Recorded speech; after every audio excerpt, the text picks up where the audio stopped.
ہمارے غیر مسلم دوست ہمارے مسلمان جن کو اتنا علم نہیں ہے بولتے ہیں کہ اسلام نے عورتوں میں پردے کے پیچھے ڈال کے ان کا حق کم کر لیا ہے، ان کو ہم لوگ پیچھے رکھنا چاہتے ہیں۔ اس سے پہلے کہ ہم حجاب کو دینی نظر سے دیکھیں، ہم دیکھتے ہیں کہ اسلام آنے سے پہلے عورتوں کے حالات کیا تھے۔ بیبیلون کے زمانے میں اگر کوئی آدمی کسی عورت کا قتل کرتا تھا تو اس آدمی کے بجائے اس کی بیوی کو سزائے موت دے دی جاتی تھی۔ گریک سویلائزیشن کو بولا جاتا ہے کہ وہ بہترین سویلائزیشن تھی۔ ان کے زمانے میں عورتوں کو کوئی حقوق ہی نہیں تھے۔ ان کے ہاں ایک تصوری عورت پینڈورا کے نام سے ہوتی تھی، جس کو سمجھا جاتا تھا کہ انسانیت میں جتنی بھی برائیاں ہیں یہ اس کی وجہ سے ہیں۔ ایجپشن سویلائزیشن، مصر کی جو سویلائزیشن تھی، اس کے اندر عورتوں کو کمزور اور برائیوں کی جڑ سمجھا جاتا تھا اور شیطانیت کا ایک نشان بنا دیا گیا تھا۔ رومن سویلائزیشن جب اپنے عروج پہ تھی تو مردوں کو پورا حق تھا کہ اپنی بیویوں کا قتل کر سکتے ہیں۔ اسلام آنے سے پہلے عرب میں جب لڑکی پیدا ہوتی تھی تو عام طور پہ اس کو زندہ ہی دفنا دیا کرتے تھے۔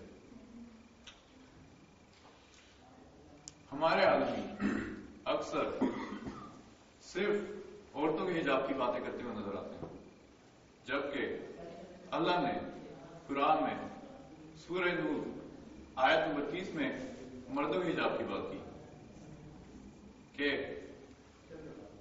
مسلمان مردوں سے کہو اپنی نگاہیں نیچی رکھیں اور اپنی شرمگاہوں کی حفاظت کریں، یہ ان کے لیے پاکیزگی ہے اور اللہ سب کی حرکتوں سے باخبر ہے۔ پھر اس کے بعد اگلی آیت نمبر 31 میں اللہ نے عورتوں کے حجاب کی بات کی کہ مسلمان عورتوں سے کہو اپنی نگاہیں نیچی رکھیں اور اپنی شرمگاہوں کی حفاظت کریں اور اپنی خوبصورتی ظاہر نہ کریں سوائے اس کے جو بظاہر ہے۔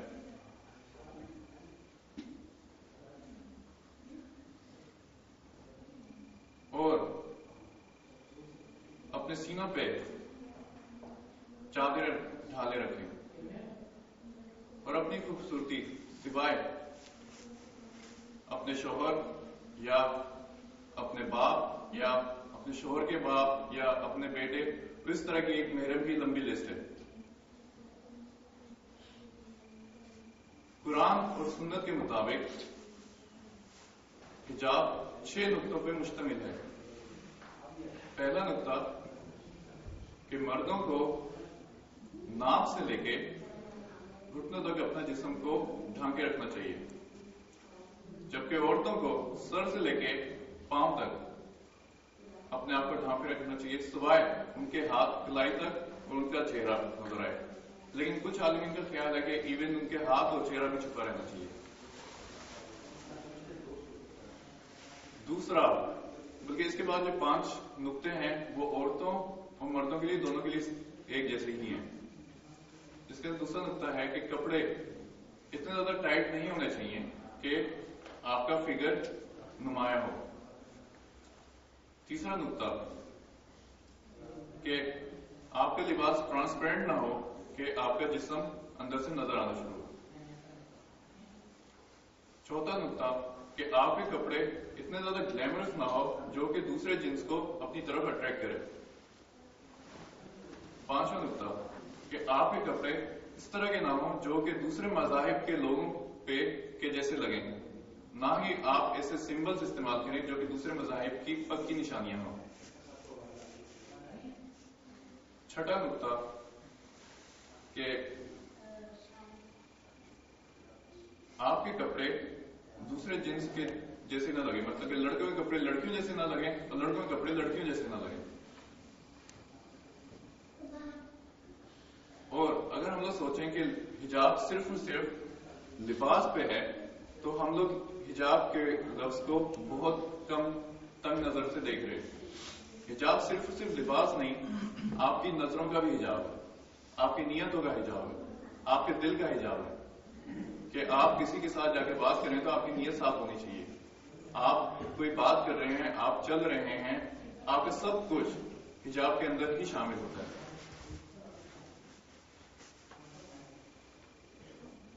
اور اللہ نے قرآن میں ہی اس بات کا جواب دیا ہوا ہے کہ ہم نے عورتوں کے لیے حجاب کیوں رکھا. سورہ احزاب آیت نمبر 59 میں کہ اے نبی صلی اللہ علیہ وسلم اپنی بیویوں سے اور اپنی صاحبزادیوں سے اور مسلمانوں کی عورتوں سے کہو کہ وہ اپنی چادریں لٹکا لیا کریں، اس سے بہت جلد ان کی شناخت ہونا شروع ہو جائے گی اور پھر یہ ستائی نہ جائیں گی، اور اللہ تعالیٰ بخشنے والا مہربان ہے. اگر ہم مثال لیں کہ دو جڑواں بہنیں بالکل ایک جیسی خوبصورت ہیں اور سڑک پہ چل رہی ہیں. ایک بہن نے ویسٹرن ڈریس کے مطلب منی اسکرٹ پہنا ہوا ہے اور ایک بہن نے اسلامک حجاب ڈالا ہوا ہے، اور کونے میں ایک گنڈا کھڑا ہوا ہے جو کہ چاہ رہا ہے کہ کوئی آئے میں اس کو چھیڑوں. تو وہ گنڈا کون سی بہن کو چھیڑے گا، جس نے اسکرٹ پہنا ہوا ہے یا جس نے اسلامک حجاب؟ ظاہر سی بات ہے کہ وہ اسکرٹ والی کو چھیڑے گا. ایسا لباس ایک اوپن انویٹیشن دے رہا ہے کہ آؤ مجھے چھیڑو، جیسے کہ بولتے ہیں کہ اے بیل آ مجھے مار.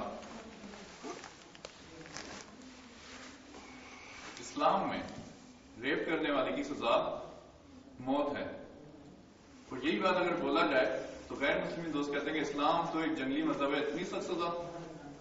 اگر آپ انہیں غیر مسلمین سے پوچھیں کہ اگر آپ کی بہن یا آپ کی بیٹی کو کوئی ریپ کرے گا تو آپ کو جج بنا دیا گیا ہے، وہ مجھ سے آپ کے سامنے کھڑا ہوا ہے، آپ اس کو کیا سزا دو گے؟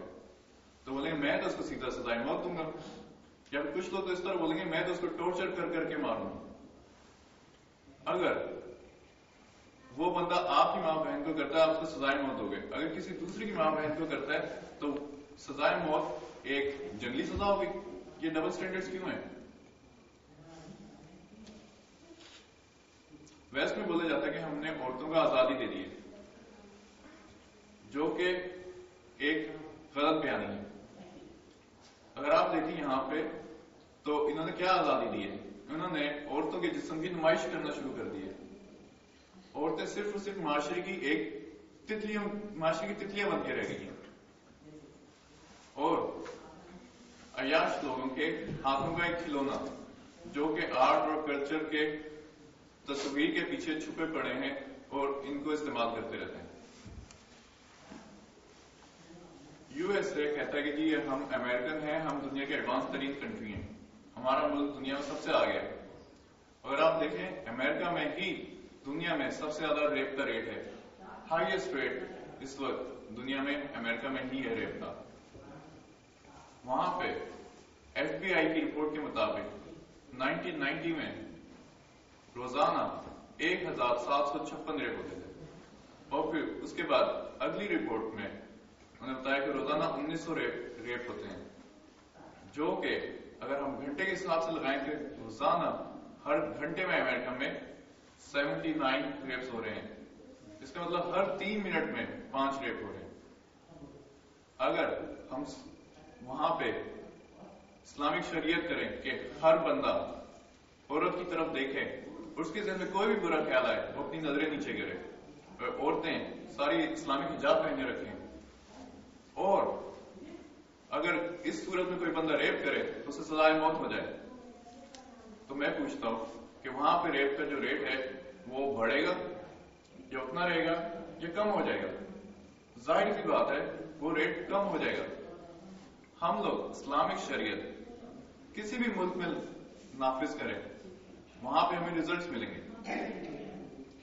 اور میری درخواست ہے ہمارے سارے بھائیوں سے کہ ہم لوگ صرف عورتوں کے حجاب کے پیچھے نہ پڑے رہا کریں، ہم لوگ اپنے حجاب کی طرف بھی توجہ دیں. معاف کریں، الحمد للہ.